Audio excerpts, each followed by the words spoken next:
नमस्कार मित्रांनो, जय महाराष्ट्र. शिंदेंचा आणखी एक शिलेदार अडचणीत.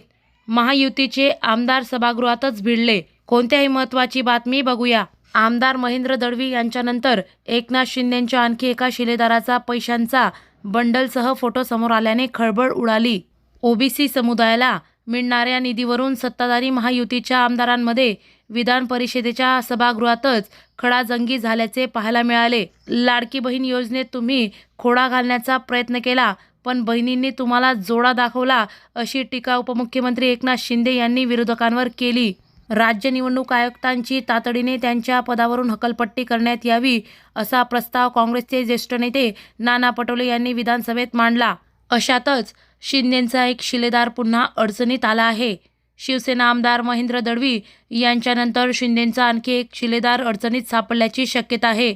शिंदे गटाचे मंत्री भरत गोगावले यांचाही पैशांच्या बंडलांसह व्हिडिओ व्हायरल झाला आहे. शेतकरी कामगार पक्षाच्या प्रवक्त्या चित्रलेखा पाटील यांनी सदरील चित्रफेत समोर आणले आहे.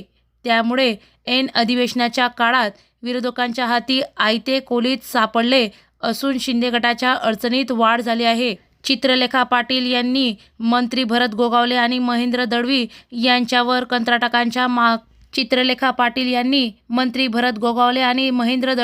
यांच्यावर कंत्राटाच्या कामात कमिशन घेतल्याचा गंभीर आरोपही केला. मुख्यमंत्री देवेंद्र फडणवीस यांनी या प्रकरणाची सखोल चौकशी करावी, अशी मागणी त्यांनी केली.